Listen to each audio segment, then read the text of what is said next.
Thank you so much. It's wonderful to be with you. Thank you, Mark, for arranging everything. And I'm only sorry that I'm not with you in person in Palm Springs. I'm sure that it's a delightful day, even if it's a bit overcast. I've been to Palm Springs several times, and it's a wonderful community. I am happy to speak to you today about my father.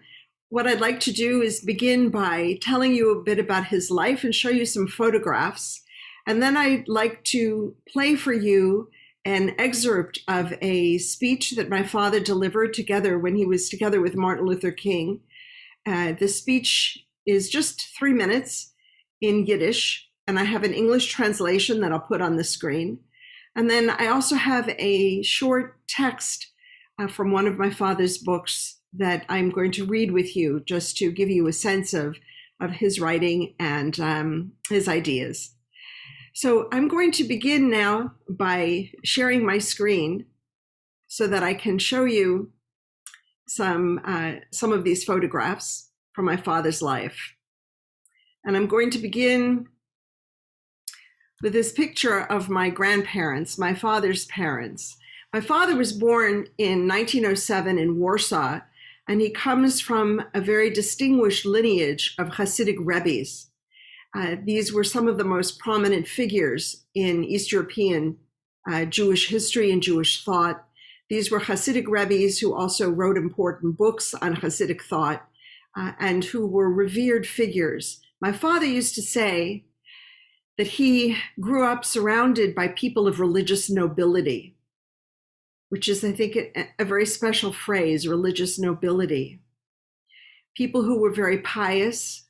A Hasidic Rebbe is someone who spends his life cultivating his ability to pray, to be responsive to other people, to be a good human being. My father's father, Moshe Mordechai Heschel, was actually, at a young age, brought by his mother to live with her parents because my father's father died when my grandfather was young. And there he was surrounded by actually a very illustrious court of the Rizhiner Rebbe outside Chernovitz in Sadegera. Yet he decided as a young man, after he married my grandmother, Rachel Rezel Perloff, who was the twin sister of the Novominsker Rebbe, they decided to live in the most impoverished Jewish neighborhood of Warsaw as an effort to bring sustenance to the Jews of that community. My father was raised there. This is a picture of Warsaw from those years prior to World War I. When my father was a little boy, he was viewed, and here he is with his older brother Jacob, who also became a rabbi. My father was viewed as a genius, and as the son of a Hasidic Rebbe with his illustrious yichus, how do you say, heritage, adults would rise when my father, even as a child, would enter the room. Excuse me, Suzanne, I'm sorry to interrupt, but the slideshow's not working properly. We can see the entirety of your screen, but it's still on the slide of your grandparents. And it's not on slideshow mode, so we can't actually see a close-up highlighted the slides that you're trying to show. I see. So I'm going to try, let me try this. There are several different ways of, is this better? Yes, it is. That was better? Yes. Okay, there's so many buttons here. Sometimes one doesn't know which one to push. So my father was already publishing articles when he was a teenager, commentaries on rabbinic passages from the Talmud, stories about rabbis from the Talmud. But when he was a teenager, my father decided that he wanted to study at the University of Berlin. And he left at the age of 20 for Berlin. First, he spent some months in Vilna at a gymnasium because to enter the university, you had to pass an exam, an Abitur. So he needed to gain some knowledge of those subjects. And he went to Berlin, which he said was the intellectual capital of the universe in those days. So that would have been 1927. And in Berlin, and here he is as a young student, in Berlin, he would rent a room from different Jewish religious families, and he studied at the university, but he also studied at both of the rabbinical colleges in Berlin, the Orthodox and the Reform. They were located on the same street, a couple of blocks apart, but they had no contact with each other. My father was already ordained as a rabbi in Warsaw by Menachem Zemba, one of the most illustrious Orthodox rabbis of the time. But he wanted to understand the thinking of each of the seminaries. He wanted to understand how they approach texts. So he went to both seminaries, and it was really quite unusual for these seminaries to have a student like that. And it's also a signal to us of the kind of open-mindedness of my father, that he wanted to understand. He wasn't trying to define himself in narrow terms. At the university, this is actually back in Warsaw, so I'll come to that in a moment. My father completed his doctoral dissertation in December of 1932, so just a few weeks before Hitler came to power. At that point, the universities were Nazified, which meant, first of all, that if my father had Polish citizenship, but a German Jew could no longer get a PhD. My father, in order to obtain his degree, had to publish his dissertation. But at that point, no German publisher would publish a book by a Jew. And finally, with some negotiations, he was able to have his dissertation published by the Polish Academy of Arts and Letters, and then get permission from the University of Berlin to accept that for his PhD, which finally was awarded only in 1935. This is a picture of the area in Berlin where the university, one of the main buildings of the university where he studied. Excuse me, Dr. Heschel? Yes. Could you put your presentation on full screen, which is at the bottom? It's all the way over toward the right-hand side, the full screen logo. How's that? Perfect. Good. So this is just a stamp of the library. My father, this is the library of the Reform Rabbinical School, the Hochschule für die Wissenschaft des Judentums in Berlin.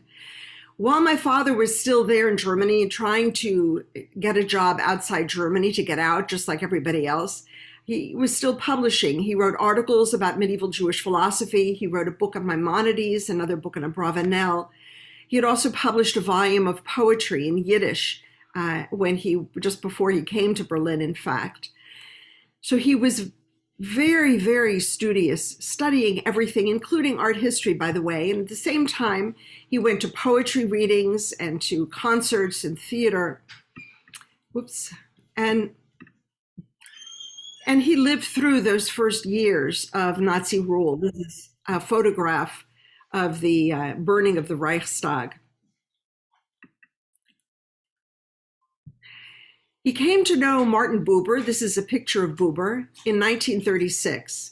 Buber invited my father to visit him in Heppenheim, a suburb of Frankfurt, and to have tea, which was afternoon tea, something I grew up with also.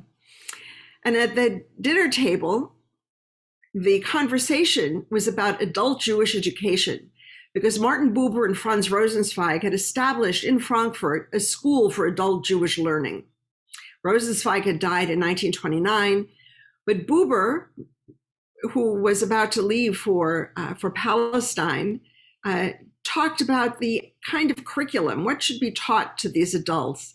And at this particular occasion, tea in Heppenheim, Buber was saying, we should teach Jews the prayer book, what to recite. And my father said, no, we should teach Jews how to pray.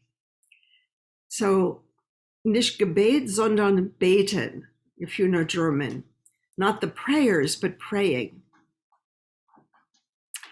This is just another picture from those Berlin days. And here's a picture of the Hochschule, of the Hebrew Union College in Cincinnati. So Buber left for Palestine in 1937. My father actually taught him to speak modern Hebrew, and my father replaced him in Frankfurt. In October of 1938, all the Polish Jews were arrested by the Nazis and deported to Poland. My father remained there until just a few weeks before the war, So in the summer of 1939. And then Hebrew Union College in Cincinnati managed to secure a visa to rescue my father and a few other Jewish scholars, 5 altogether, and bring them to the campus in Cincinnati. My father lived there in a dorm room. It was a very difficult time. You could imagine emotionally. He was receiving letters from friends who were begging him to help them get out of Europe. My father's 3 sisters and his mother were still in Europe, and he was desperate to save them. He was sending them money via a friend who was in Amsterdam through the Red Cross, all to no avail. My father participated in a special March of the Rabbis in Washington, D.C., to try to pressure the United States government to admit more Jewish refugees. As you know, it didn't work. This is a picture of my father at Hebrew Union College as a young man teaching. And then at the end of the war, after he learned that his mother and 3 sisters were murdered and extended family destroyed, my father received an invitation to become a professor in New York City at the Jewish Theological Seminary. And this is a picture of him in his office there. It was in Cincinnati that my father met my mother, Sylvia Strauss, who was raised in Cleveland, born in Philadelphia, raised in Cleveland, and who was in Cincinnati to study with a particular teacher of hers. And they met at someone's home over a dinner party, and then they started seeing each other. My mother actually was advised to go to New York City to study with Edward Steuermann, a great pianist there. And it was around the same time that my father also moved to New York City to teach at the seminary. So they met and they became engaged, and then they got married. At that time, my mother's parents had moved to Los Angeles to join their two of their sons who were living there. So they married in LA and then moved to New York. My father began writing books, quite a few books, one after another in those years. And then my mother was playing the piano. She was a very talented pianist. And then they had a child who loved pulling my father's glasses off his head. That was a favorite sport. So this is me as a child. And my parents socialized with members of the Jewish Theological Seminary faculty and with the rabbis there. This is a dinner with some of my father's students attending. The life that my parents led was focused on their interests. That is, my father taught, and he spent all day, every day reading and writing. My mother spent her days playing the piano, and they were extremely compatible in that respect. They rarely went to a movie, occasionally to concerts or to the theater. On occasion, they would have people over for a Shabbat meal or go to someone's home. More important was Shabbat afternoon tea at 4 o'clock. After we went to the synagogue in the morning and we had lunch, and my parents would take a nap, and then there was tea. Often when I was a young girl, Elie Wiesel would come over in the afternoon and go for a walk with my father in Riverside Park. Those were the days before he got married. And then sometimes my father would invite students to come to tea, or colleagues, and sit at the table, and he would talk to them about what they wanted to study and where they were from and what their plans were for the future. And just to show you that I did, and here we are as a family when I was a teenager. My father had a brother and a sister who managed to leave Europe before the war. His oldest sister married a cousin, the Kapitschnitzer Rebbe, who's with a white beard. And the Kapitschnitzer's son, Israel Heschel, is standing in the middle between them. My father has the darker beard. And he was like a younger brother to my father. I emphasize this just to say that although my father taught at the seminary, we were not conservative, and my father never identified himself as a conservative Jew or Orthodox or Reform or any label like that. We were, I would say, if you would look at us, you would say we were strictly Orthodox at home. And my father remained extremely close to his Hasidic family, to the Kapitchnitzer and to other relatives. And I want to stress that because too often people are unaware.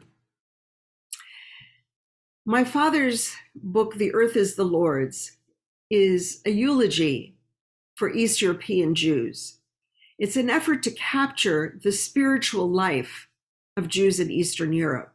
It's not a history, and it's not a survey. He's looking in particular at Hasidic life, and what he wants to understand in that book is the subjectivity, the religious experience. The pictures in the book are of woodcuts that were drawn by a friend of my father's, Ilya Shor, a very talented artist. His wife and daughter also artists. But what I want to play for you right now, I'm going to just pause this for a moment, is an excerpt from a speech that my father gave in 1963. And I want to put it now into context. So I'm going to stop sharing, and now you can see me again for a moment. My father spoke out already in the 1950s against the Korean War. He spoke out against racism already in speeches in the 1950s. It was and by the way, already in the late 50s and early 60s, he had become a prominent intellectual voice in America, a religious leader. He was invited to speak at White House conferences on youth, the conference on aging.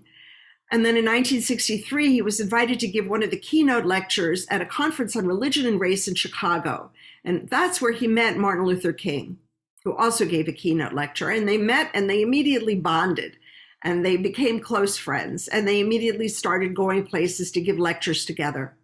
What I'm going to play for you is from a talk that they delivered together to a large convention of Jews that took place at the Concord Hotel in the Catskill Mountains.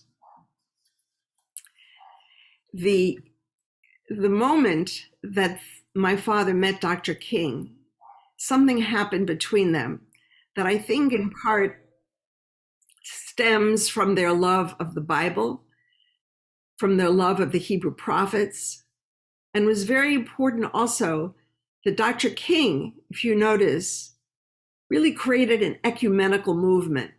In his major public speeches, not when he gave sermons, but in his public speeches, he quotes from the Hebrew Bible, from the prophets, from Amos, not so much from the New Testament, not so much from, let's say, the Sermon on the Mount or from Paul.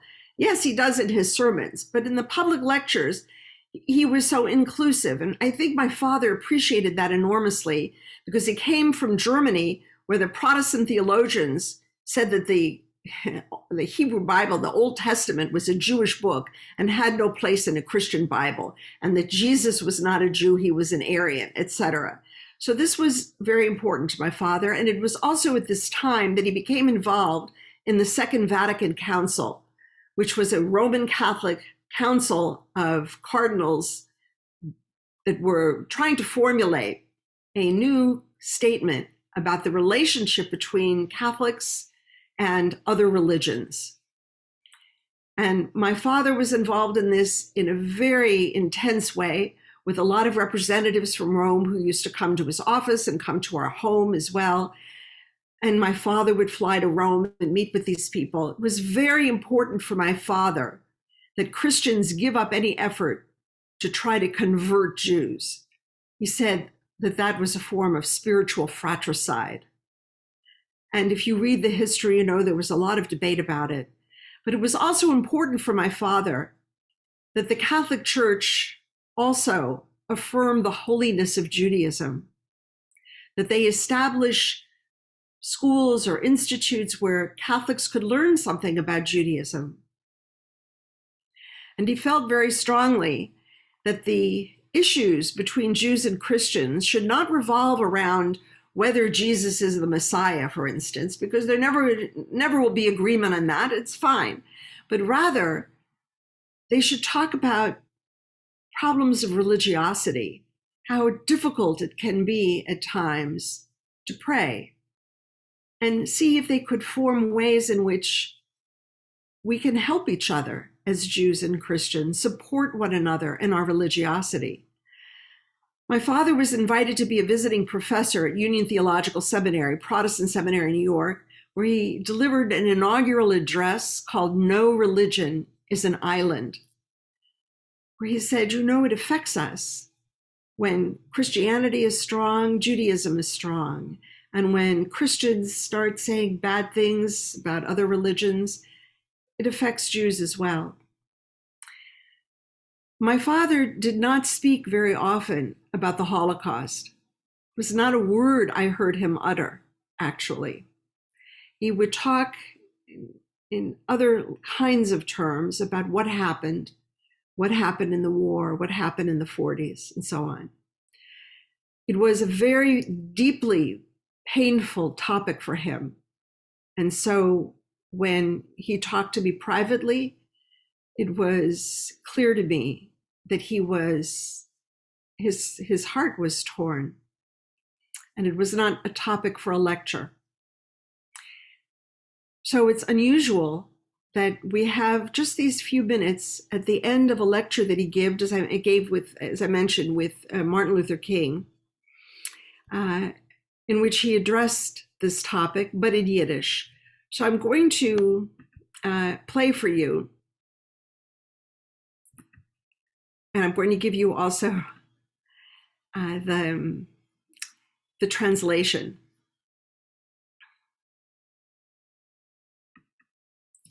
Which I will put in. This is the full screen, but in order to play the sound, I have to first limit this for just a moment and go to this number.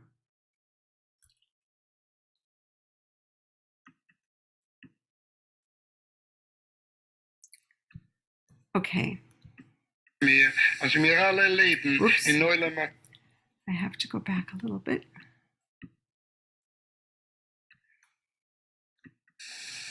Displayed in the 40s, let us not repeat that tragic failure. The Negro problem, I believe, is on the way to a solution because of the decision of the Supreme Court. Spirit has power. The voice of justice is stronger than bigotry. Yet, if not for personal involvement, if not for action on the part of the Negroes, the decision of the Supreme Court would have remained a still small voice. And the hour calls for the voice of justice, as well as for concerted and incessant action. East European Jewry has vanished. Let us not repeat the sin we have committed, and let us not let the rest vanish. I would like to spend the next 3 minutes by saying to you just a few words in Yiddish in honor of the Russian Jews, most of whom still speak Yiddish. I'd like to say something about our inner situation in relation to what happened in our times in the early 40s.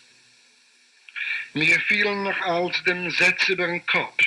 Es dürft sich, als der Himmel über uns zerfällt in Stücke.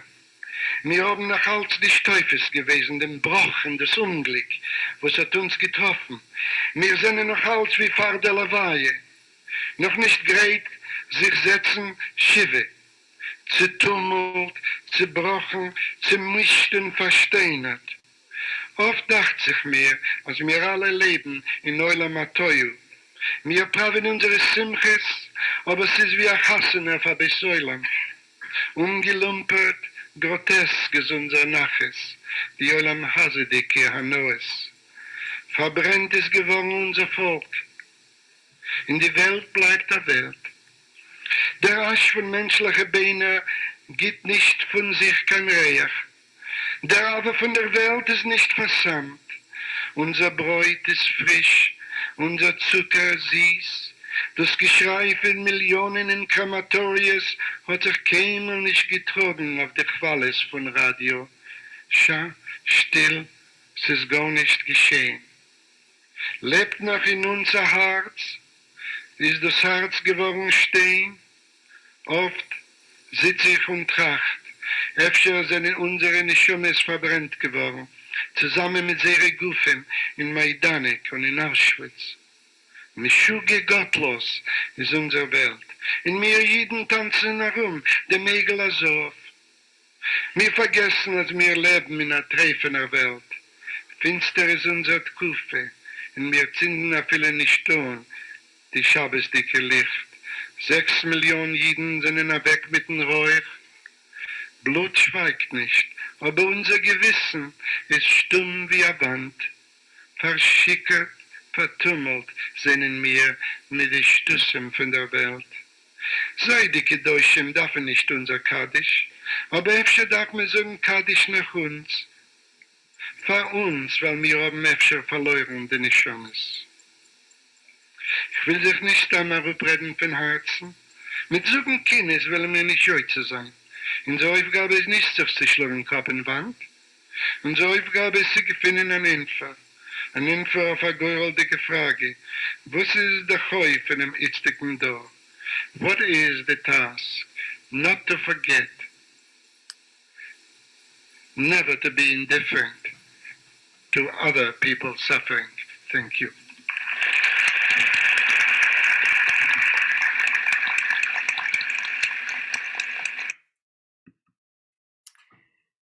I hope that you were able to hear that. Yes? So what I want to emphasize here is that for my father, what was important is the mandate that we're given. It wasn't about, for my father, the terrible suffering. It wasn't a question of theodicy, blaming God. What do we do with what's happened to us and what we as human beings have done? And that was the question that he sought to answer, to raise and to answer in his writings. That is, what kind of human beings have we become? And what's our responsibility? He used to say the opposite of good is not evil. The opposite of good is indifference.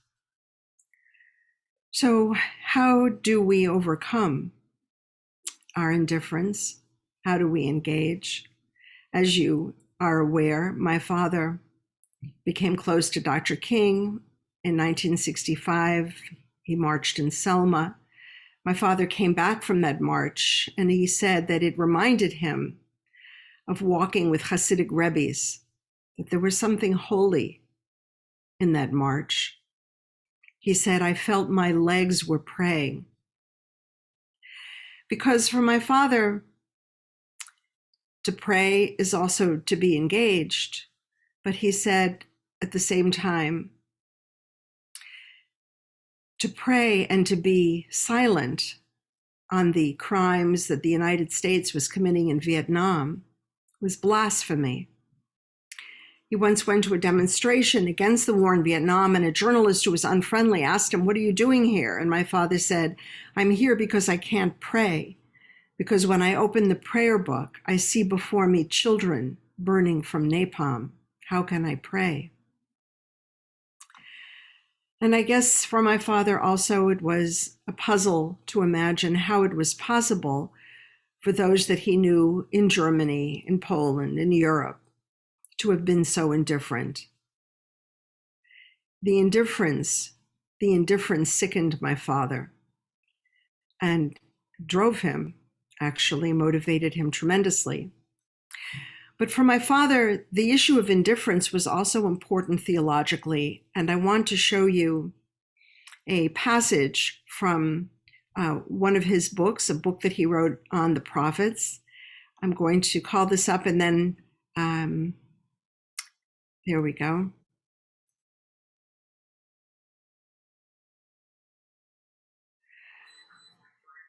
So I put this away. Now, I hope everyone can see this. I'm just going to go over a couple of points here, and then we'll conclude and turn to your questions. So this is actually a translation of a passage from my father's doctoral dissertation that he wrote in Germany, in German. He published that book in German, and then in the early 60s translated it and published it in English, but in an expanded version. But this particular issue that's raised here, divine pathos, is something that my father discusses really in all of his books, and which he felt very strongly is something that Jews had for too long neglected, because it's central. It's central not only to the Bible, but also to Rabbinic Judaism. So he begins this way. He says, how can we define the prophetic consciousness in relation to God? The prophetic consciousness was, of course, a consciousness about the world, but the prophets did not see the world as a superficial succession of causes and effects in the world. They saw it rather as a meaningful relation among events. History revealed the work of God and therefore needed interpretation.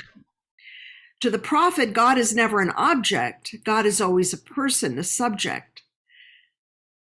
So let me pause for a moment and explain here what he's trying to say. For my father, there is a crucial element that the prophets should not be reduced simply to their message, a message of justice, a message of taking care of widows and orphans. That's very important. But he asks another question. What did it mean to be a prophet? What did it feel like? What was the subjectivity, the experience, the consciousness? What goes on in the mind of a prophet? What was the prophet's experience of God? And so he's asking that question, first of all. That's central. And he's exploring what the prophets tell us about their experience to begin to understand, as he says, divine pathos. What he means by that is, just as the prophet is not some kind of automaton who doesn't feel, the prophet is full of passion, as we know, full of passion. But he says God is also full of passion.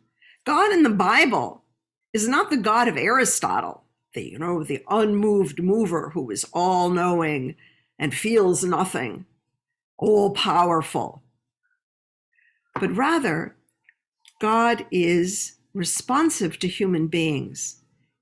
In the Torah, in the Bible, the Hebrew Bible, God responds to what we do. God can be very upset with us, or forgiving, or loving, or annoyed. But God is not impassive the way the God of the Greek philosophers is. God is very engaged. And that's the message of the prophets, he tells us. And it's a message that he includes also in rabbinic thought, by the way. But let me just go back one more moment to this passage. He says, the prophets never ask, what is God? They are interested only in his activity and influence in human affairs. God takes an interest in the world, and in the next paragraph he starts, to the prophet, God does not reveal himself in an abstract absoluteness, but in a personal and intimate relation to the world. God does not simply command and expect obedience. God is also moved and affected by what happens in the world, and God reacts accordingly. Events and human actions arouse in God joy, sorrow, pleasure, or wrath. There is an intimacy and a subjectivity that's crucial. Now, this is an understanding of God, my father says, that's unique to Judaism. And my father used to say, if there's one word that defines Judaism, it's compassion. God's compassion for us, and he says, our compassion for God. So, for example, he says, the Bible is not our book about God, but God's book about us. He says, think of human history from God's point of view. God creates a first family, Adam and Eve. They have 2 sons. And what do? One son murders the other son. How does that make God feel? Why should God continue to have faith in us? Now, what does that say to us about how we live our lives? My father used to joke with his, when he would give a lecture with the audience, he would say, "When does God break the 10 Commandments?"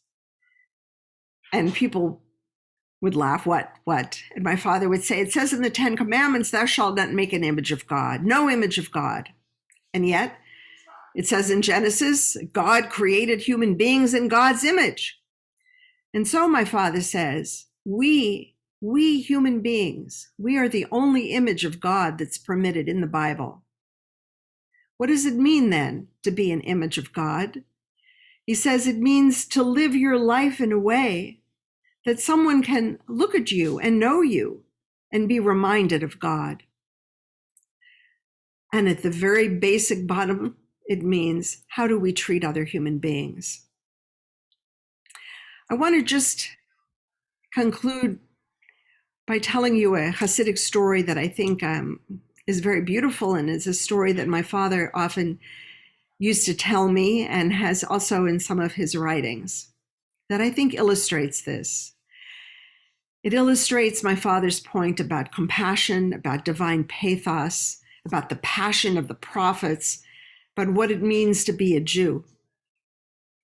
The story is about one of my father's ancestors whom my father loved. I mean, he died in 1825. It was the person for whom my father was named. He was Avram Yeshua Heschel, known as the Opterav. Sometimes he was called the Oyev Yisrael, the lover of Israel. The lover of Israel. And he was a very charismatic Hasidic Rebbe, and people would come to him all day, every day, and talk to him and pour out their troubles and tell him, "Would you pray for me? I have a sick child. I don't have a job. I don't know what to do." All day, every day. And he would listen. And one day his assistant asked him, "How is it possible that all of these people come to you and they tell you about their problems and they ask you to pray, and how do you remember them all?" And the Opterav replied, he said, "When people come to me and they tell me their problems, I open my heart and I let their problems come inside. And when I go to pray, I say to God, look at my heart. Look at all the scars from people's problems." It's a beautiful story because it illustrates in an essential way what it is to be a Hasidic Rebbe, why people were drawn to Hasidism. If you think about it, what does it mean to be able to talk to someone who listens to you in that way, or to be the kind of person who opens their heart and your problems come in and they make a scar in your heart? And it's that kind of cultivation of our humanity that was so important for my father. It's, of course, the exact opposite of indifference. It's the opposite. And this, my father felt, this is the essence of what the prophets are teaching us about themselves, about God, and what it means to be a Jew, what it means to be a human being, and why it was so important for my father, not simply to teach and to write books and sit at his desk, but also to respond to the injustices all around him, to the racism of American society, to the horrors of the war in Vietnam, to the effort to make some good relations with Christians, to free Jews from the Soviet Union, and so much more. So I think that this story of the Opterav illustrates many ways for me what was so important to my father, the kind of person that he was himself, and what he felt was most important about being a mensch, being a Jew, being a rabbi, being a prophet. And I think when my father would give talks or teach his classes, more than anything else, that's what he wanted to convey to his students. So I transmit that to you in his name. And I thank you, and I look forward to your questions and comments.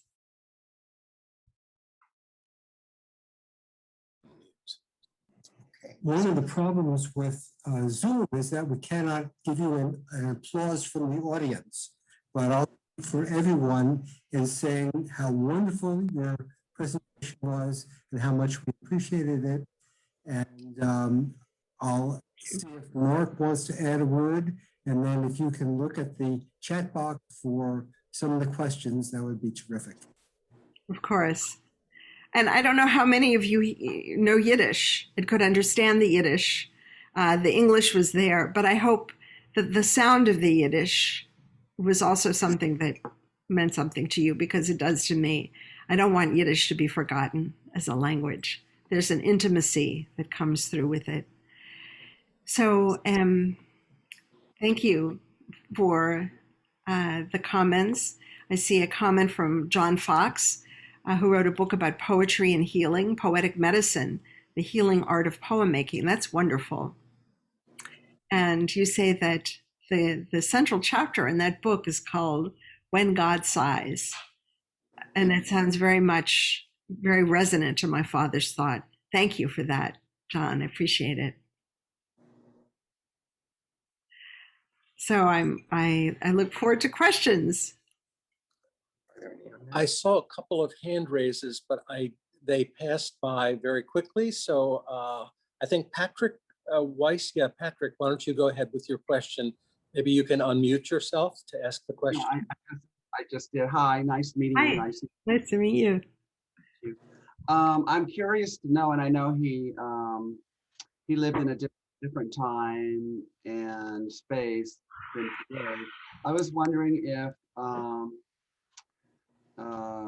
Joshua Heschel ever commented on the topic of homosexuality and what he said about it. Yes, my father was not homophobic at all, and I think that I can tell you that's how I was raised, first of all, and that yes, there were in those days.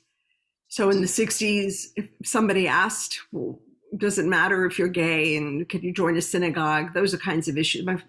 My father was in no way ever prejudiced or negative, or I don't know what to say.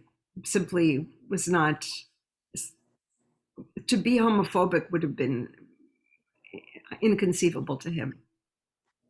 Yeah. That's great. Thank you. And you may know about the orange on the Seder plate, but I started during the AIDS epidemic when it first began in the 80s, when people were talking about Kaposi sarcoma and didn't even have the word AIDS yet.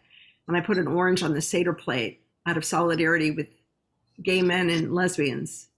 And everybody took a piece of orange and spit out the seeds of the homophobia. So I think that tells you something about the family I came from. Thank you. Sure. I think Malka, go ahead, Tom. I was just going to call on Malka. I think she had her hand up. Hi. Would you unmute yourself, please? Yeah. Okay. Hi. Hi. I'm a graduate of the Jewish Theological Seminary, and I actually worked with Dr. Finkelstein on his writings and typing it. So I have a long association with Riverside Drive and the Saturdays. And I think I even saw the building on Riverside Drive where you used to live. And my son is a graduate of Dartmouth. And Jordan Asselman, you were in touch with him. He wrote a thesis about circumcision. Yes, Yeah. That's great. Yeah, but my question is about your father and Zionism and Israel. What was his feelings, maybe political affiliation? I know that he was connected to Buber, who lived in Jerusalem, but beyond that, I would like to know, how did he view Israel? How did he view Zionism and socialism, which is also comes from compassion? Yes. So thank you, Malka. So Buber was involved in the binationalist group in Jerusalem. My father was not involved in that. My father loved Israel and went to Israel when it was possible. That is, when he was invited to speak. And actually, Zalman Shazar was a childhood friend of my father's from Warsaw. He was president of Israel in the 60s. Yeah. He invited my father to come for 2 months and lecture around the country. And my father spoke to the World Zionist Organization and so on. My father wrote a beautiful book about Israel, but the meaning of Israel for Jews is called Israel, an Echo of Eternity. And it's beautiful. Yeah, he wrote it after the '67 war. So my father's concern was always that Israel should be Jewish and represent Jewish values, and that there were a lot of Israelis. And actually, it's so true. There are a lot of Israelis who know nothing about Judaism. And I have friends like that too. They just don't. And that disturbed my father very much.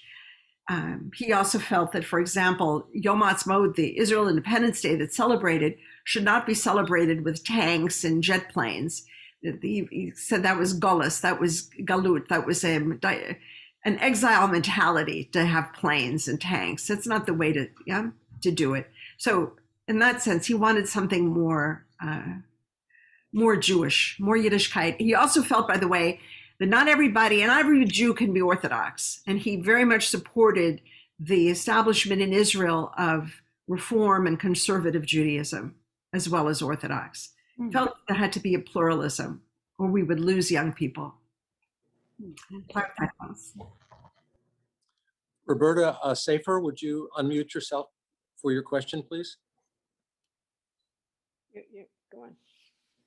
Well, the question that we had was actually related to Israel, but let me ask another question, if I may.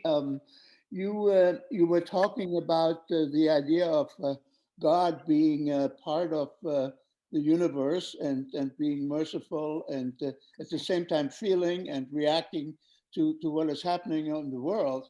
And I was wondering how your father then squared that off with the Holocaust that happened. You were saying that he didn't like to talk about it at all. Did he ascribe any emotion to God as far as why it was happening? My father felt that this was something horrific that certain human beings had done to us.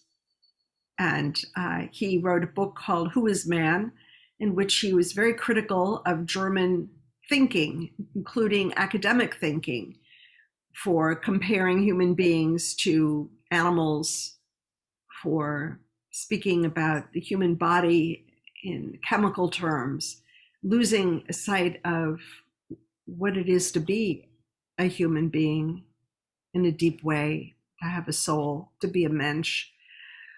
So he felt that it was wrong to blame God, that we have to blame the human beings, and we have to ask ourselves, how do you suppose, from God's point of view, God looks at us and sees how we behave, how we act? That was his response. And his response was also to take up his own activities in terms of social justice.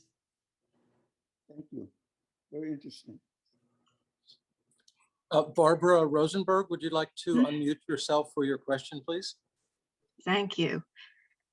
I wonder if, in the spirit of introducing your father to our youngest generation of children, if you would say a word about the book As Good as Anybody by Richard Michelson.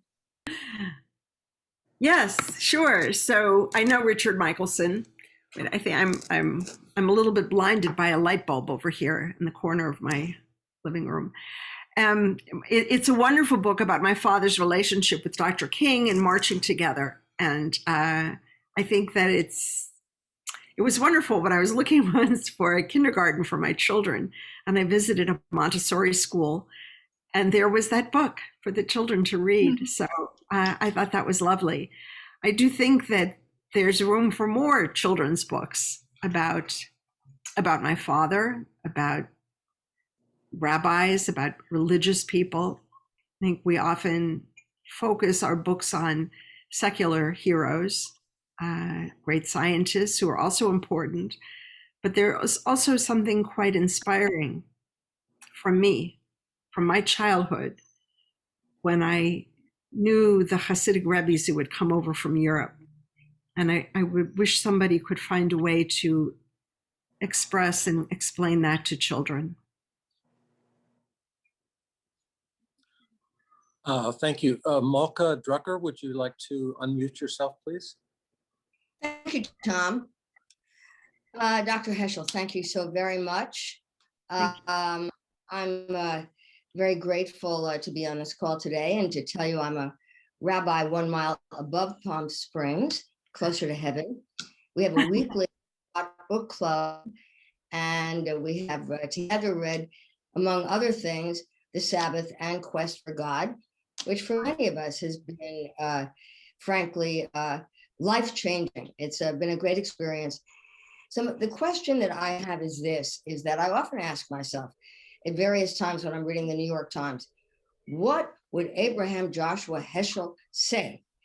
So I wonder if you've ever thought about what your father might say about America 2021 today, and what you might be channeling from him. That's a very important question. I appreciate it.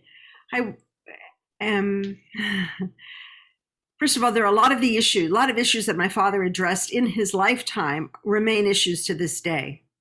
So that's important to realize. And that includes poverty in this country, hunger, children going to bed hungry, people not having enough to eat. In this country, the wealthiest country that has ever existed, how is that possible? How is it possible that we have schools that are very well funded and schools that have nothing? The inequality of this country was something that was horrifying to my father. And I have to say also to his brother, who was an Orthodox rabbi in London. My father's brother came to visit and couldn't believe that there were beggars on the streets of New York City. How could that be? So the inequality, the injustice, the racism. My father marched in Selma for voting rights, and that Voting Rights Act was then eviscerated by the Supreme Court, with Chief Justice Roberts writing the opinion. And now we see what's going on in state legislatures. So it doesn't have to look too far for this. I'm sure my father would have been horrified by some of the things that the United States government did in Central America, for example, and by the assassinations that have started taking place at houses of worship while people are praying. The assassination of Archbishop Romero, for instance, while he was celebrating Mass. Assassination of nuns in Central America. And that this government supports these militias who are carrying this out, or those kinds of military governments. One could go on like this. I think my father would have been absolutely horrified by what Baruch Goldstein did at the mosque in Hebron, and what goes on at Sikh temples in Michigan, at mosques in India, and so forth. Because when we pray, we're at our most open. Our hearts are most open and vulnerable. And to show that there's no respect even for a person at prayer. And I think we are at the bottom as human beings. So I think my father would have been very deeply concerned. The vulgarity that we went through for 4 years with the Trump administration would have been appalling to my father, who was someone who was very cautious about the words that he used, as you can see from his own writing. He did not use slang. I remember once, shortly before he died, I heard him say the word okay. He was very careful in his speech. He was warm, he was loving, he was funny, but he was very dignified. And I am afraid that we spent 4 years without much dignity in Washington or in this country, and with a lot of hatred. So that's a taste of some of what would have concerned my father deeply. Thank you. Well, you sound like his daughter. And I want to tell you, I wrote a book called Portraits of Jewish American Heroes 20, and Abraham Joshua Heschel holds a special place in that book for children. Oh, that's wonderful. That's great. I look forward to reading it. Well, I would be delighted to send you a copy. I guess I could send it to Dartmouth and it would get to you. Why don't you email me and I'll give you my home address. You get my email address from Mark, from Larry, from Tom? Great, I'd be delighted. Okay, thank you. I'm to send it. Thank you, Malka. Thank you very much. Thanks, Malka.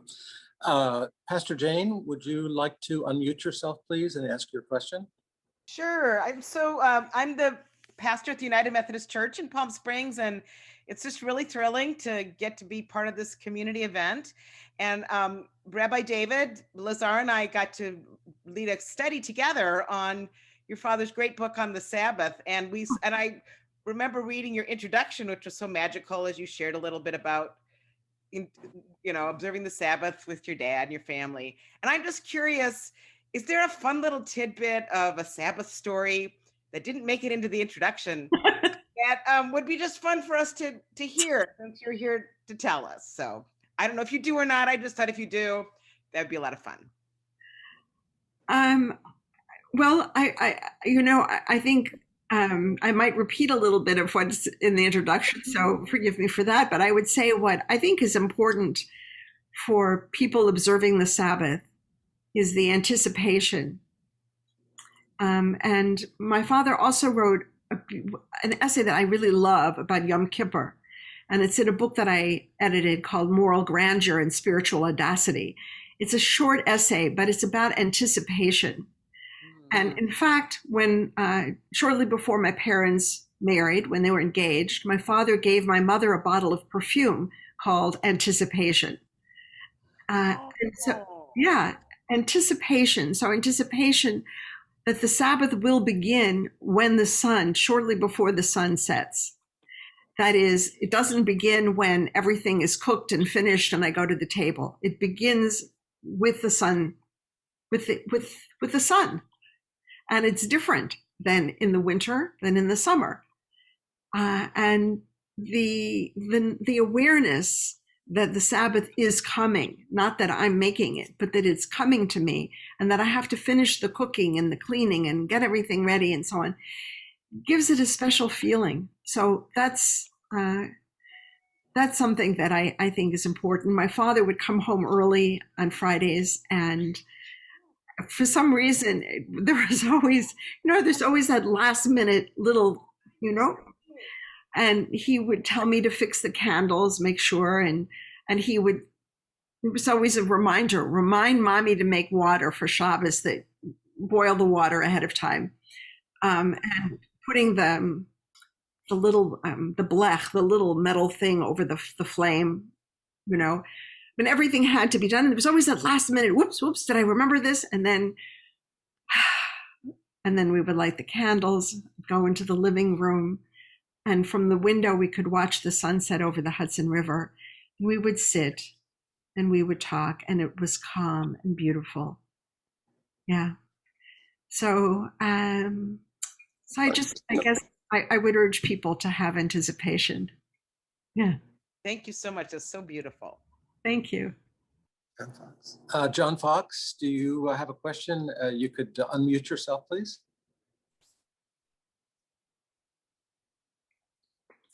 John Fox, are you there? Thank you. Susannah, thank you so much for what you said about wondering about the consciousness of a prophet, and not only like what they would say, but just their awareness of the world, of themselves, of another. And something that your father said, which I've sort of kept close by, because I'm making this connection between that and this statement: just to be is a blessing, just to live is holy.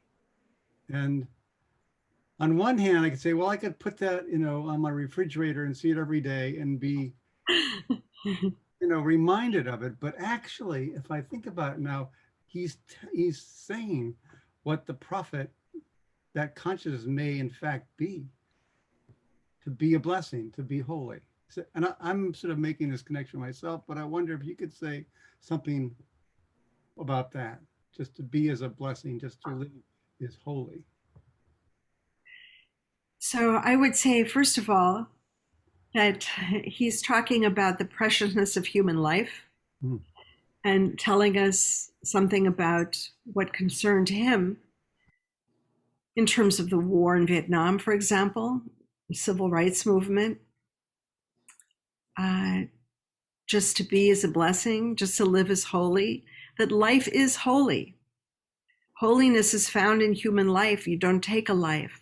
How do you treat another person?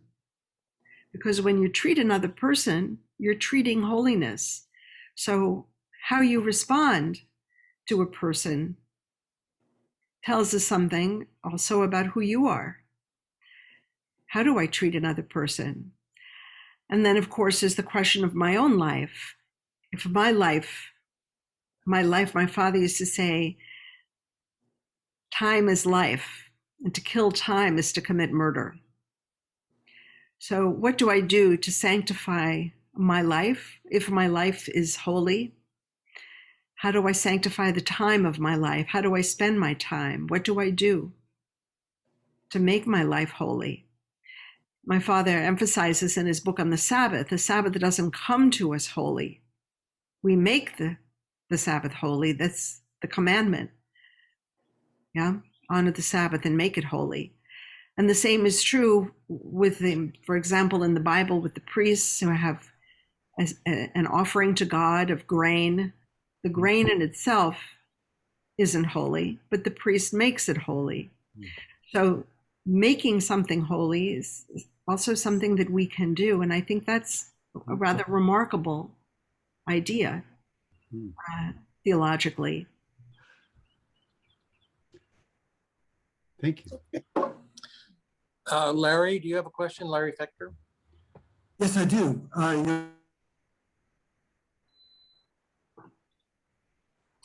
I think Larry needs to unmute.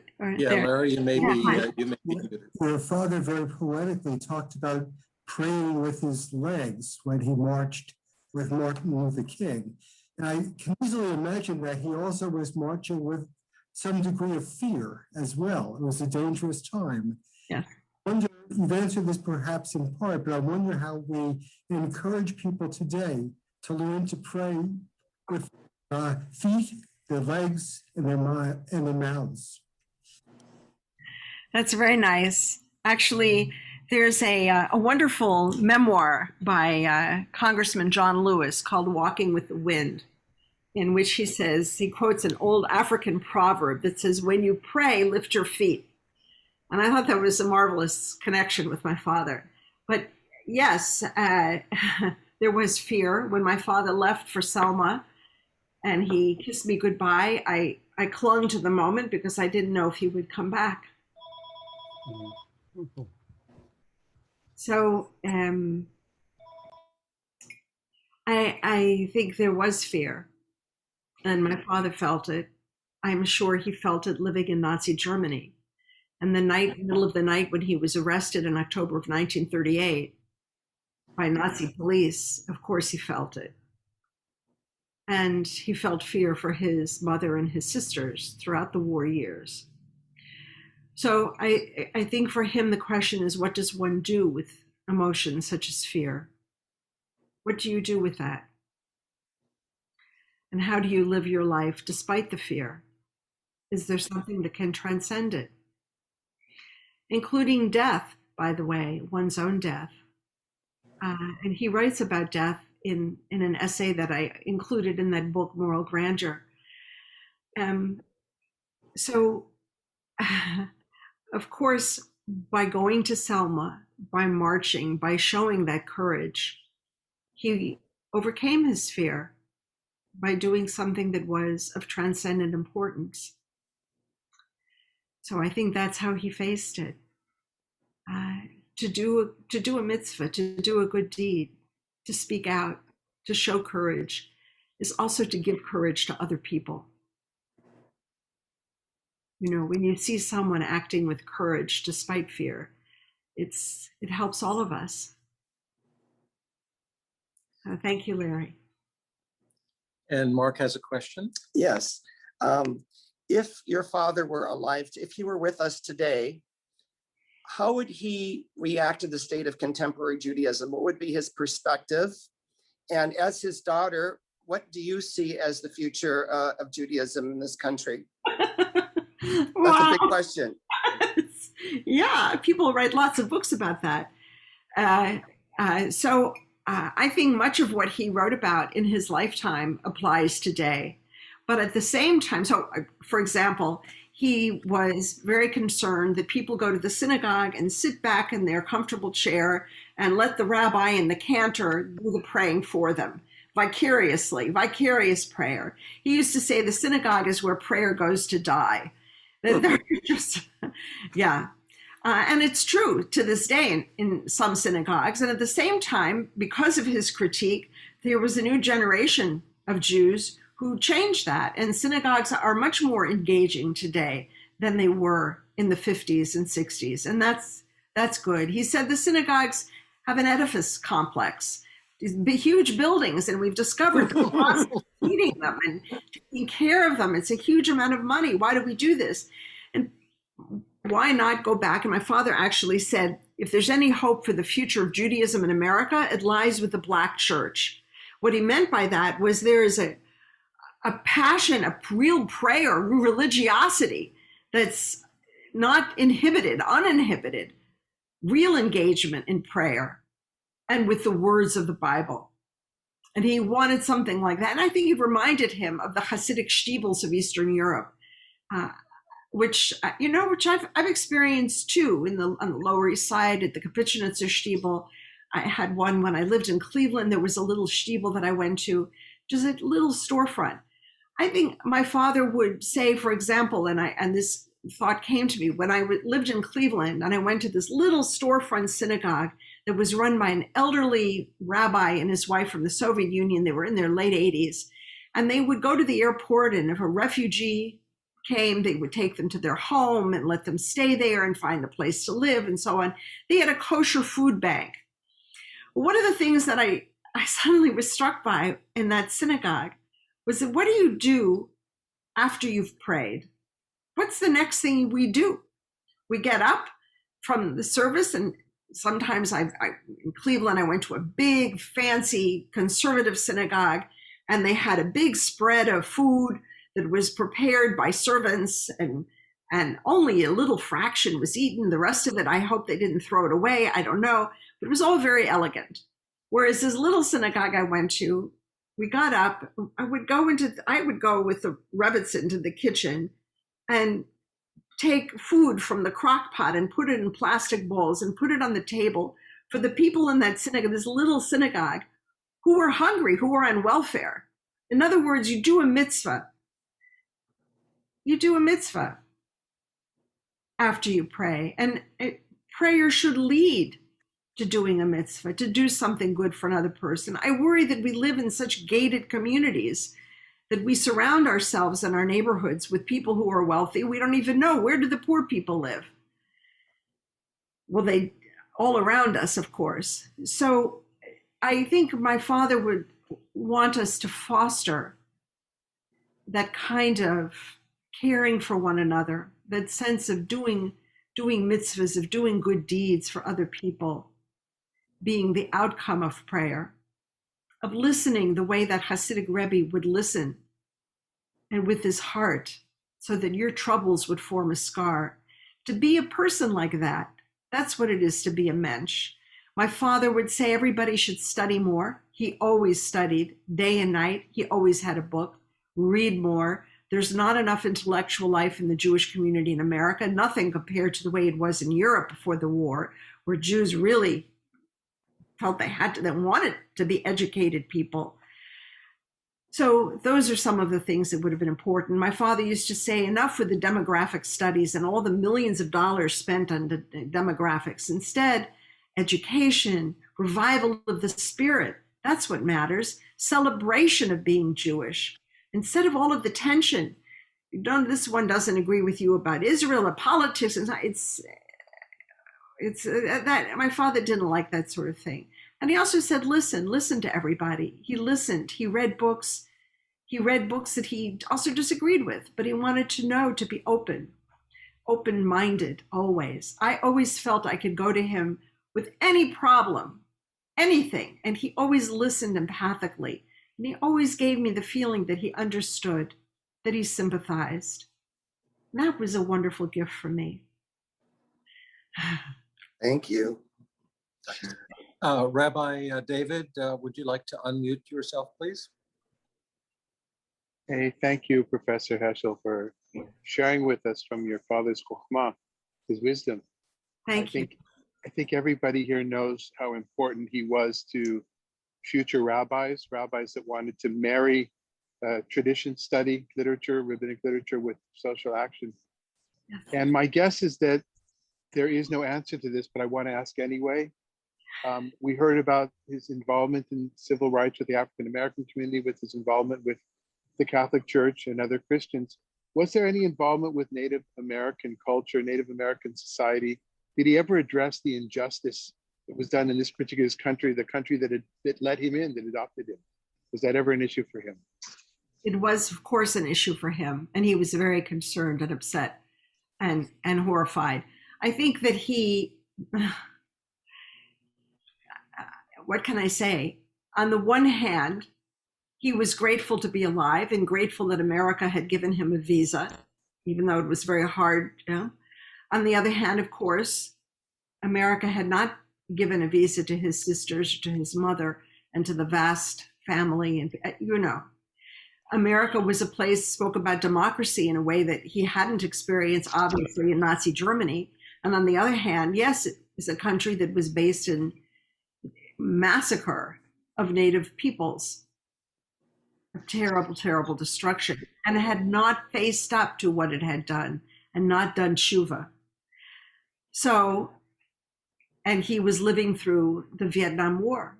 What were we doing? It was war crime. It was simply killing civilians. There was no engagement of one army with another army, something like that. And even as we know, Robert McNamara has said it was a disaster. They knew it was a disaster. My father met with Henry Kissinger. My father went with a few people to meet with Kissinger during the war. And Kissinger talked for about an hour. And finally, when it was over, the leaders of this was a few religious people, religious leaders, Richard Fernandez, I think William Sloane Coffin. And what they said to Kissinger, you know, it's really devastating, really terrible. Really want you to end the war. And Kissinger said, you know, of course we want to end the war. It's just very difficult. This is a very difficult situation. We're seeking peace. And my father, in a very gentle and soft voice, said, could you try a little harder? So many innocent people are being killed. He tried, I think, to speak to the heart, from his heart to the heart. But I'm just saying that, of course, he was aware of what had been done in the past and what was being done in the present. And in a way, because we had not done tshuva, because we had not repented as a country for what we did then, we're able to continue to do it in the present in Vietnam in his day. The memorial that we have in Washington lists the names of all the American soldiers who were killed, but it doesn't list the names of the Vietnamese, the people in Laos and Cambodia who we killed. That's the difference, and that's what needs to be done.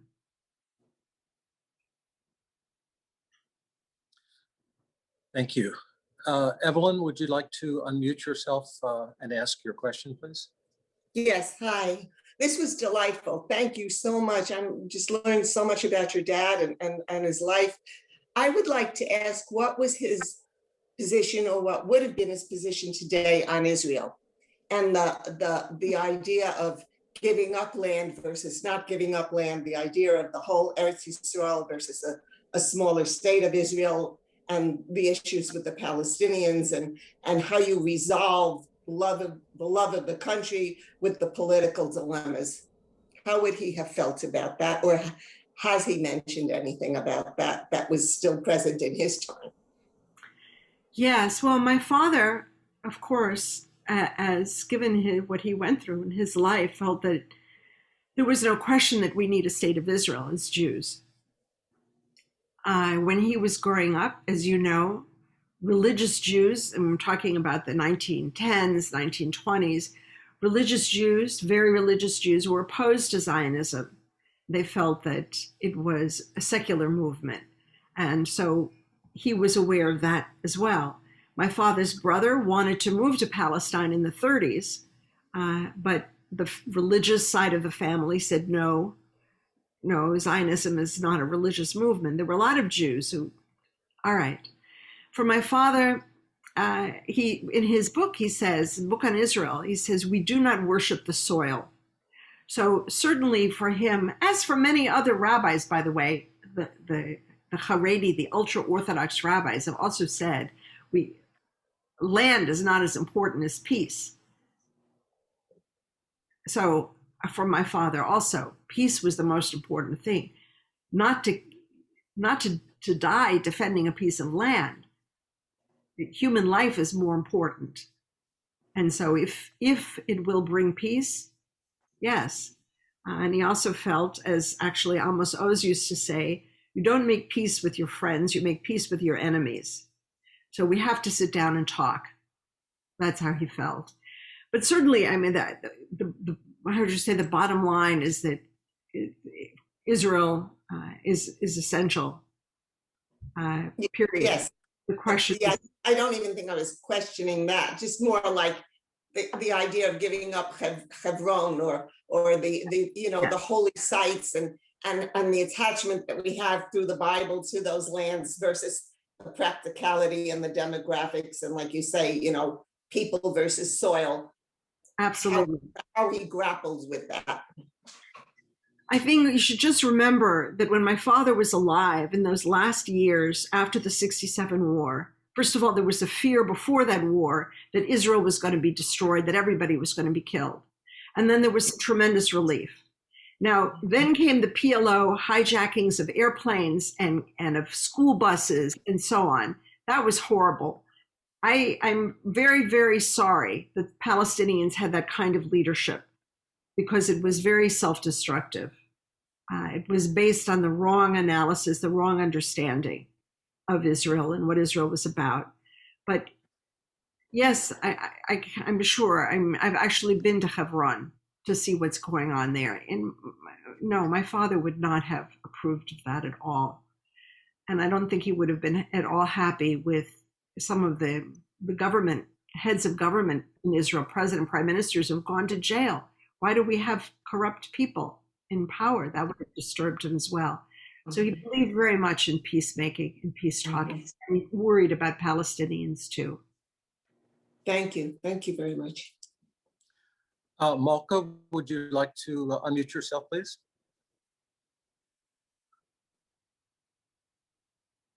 Malka, are you there? Yeah. Okay. Yeah.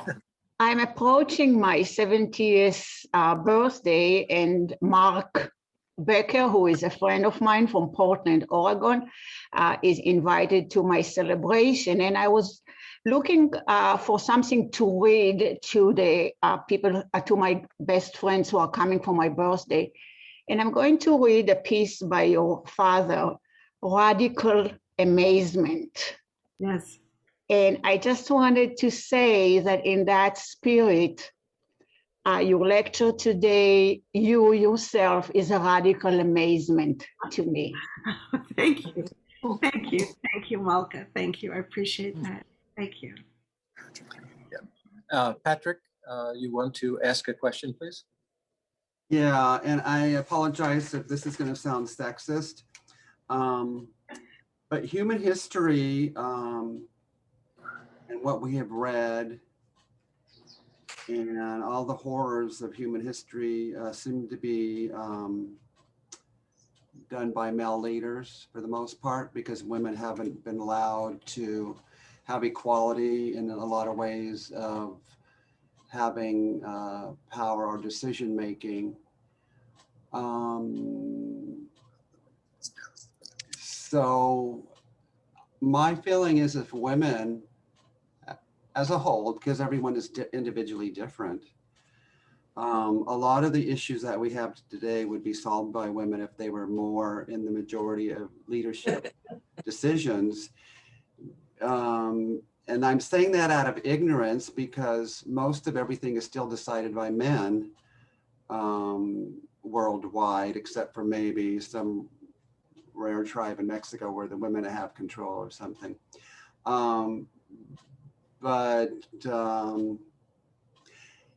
And I remember hearing something one time, I don't know,